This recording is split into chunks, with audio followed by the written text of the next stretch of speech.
sizes. Some of these are considerably larger than the classrooms that you have, as well as a youth room. And you can see the square footage is identified on each block. Again, not a floor plan, just a diagram. And then this red is the 600 square feet of offices, which is liturgical ministry space, director of religious education, an additional office, and then a school office. So we've got about 4 little offices there, each at about 120 square feet apiece, adding up to the additional space that you need for admin.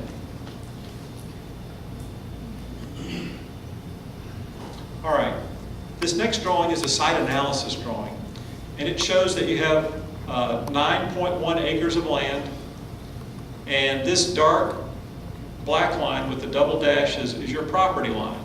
So it goes all the way back to the west and then south. This is your southern border, and there is a residential property that sort of takes a bite out of what would otherwise be a rectangular piece of property.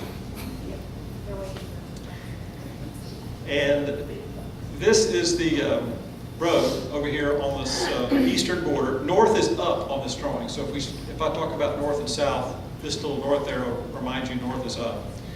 We analyze things like the sun angles. The summer sun rises over here and sets over here and comes up high in the sky. The winter sun rises and stays low in the sky. So when we're designing buildings, we think about how the sun might move the campus, illuminate courtyards or light or windows. These light blue squiggly lines show the direction of water, how drainage is working on the land.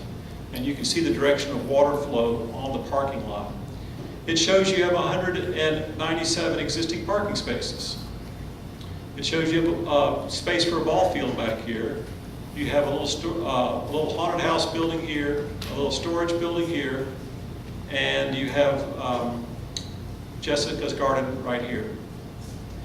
So the red dotted line area indicates the area that we believe is buildable. Certainly you could build something back here if you wanted to, but it doesn't make sense if you're going to build a new building someday to tuck it back deep into the property. It makes sense for it to stay out near the road so that you can raise the profile of your church in the community, both literally and spiritually. So this red dotted line is where we believe is the most logical future buildable area. These other lines are setback lines. This is a future setback line. Actually, that's an easement. There isn't a jet. There's a setback line here, it goes here, and the setbacks are 15 feet on the side yards, which are here and here. On the backyard, it's 50 feet back here. And on the front yard, it ends up being 153 feet from the center line of Germantown Road, because the right-of-way at the street is measured on either side of the road. So it leaves this buildable area.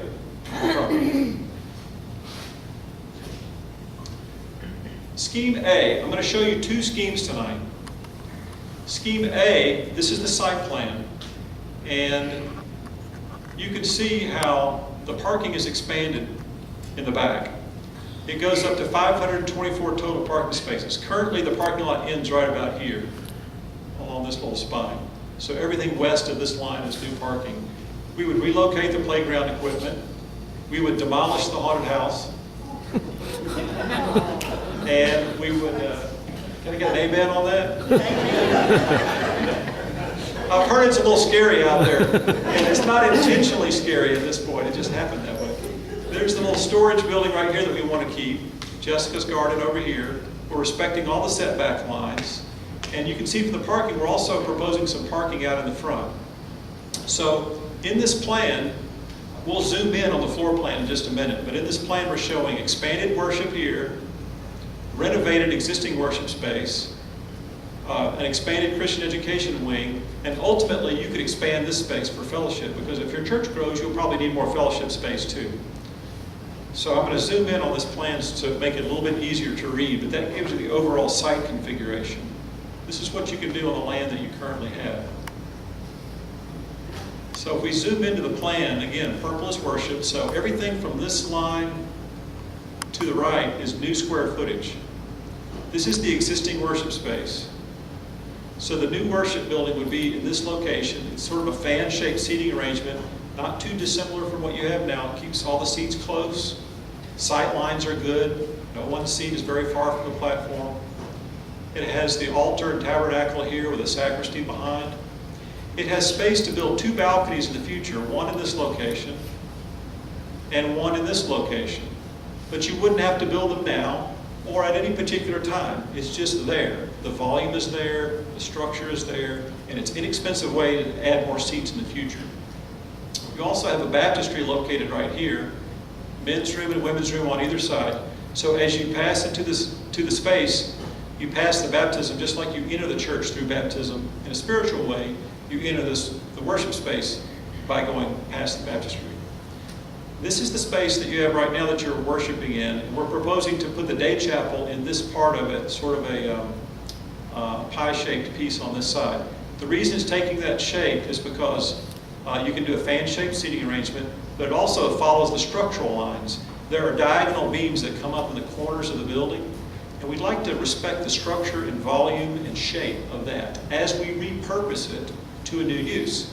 So the repurposing would be entry, gathering, narthex, which is valuable and it's appropriate for that kind of space, and also the chapel. So the chapel would be a little less than half of the total space and some storage on the side.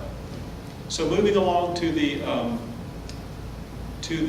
west, this is new square footage. These classrooms right through here is all expanded square footage.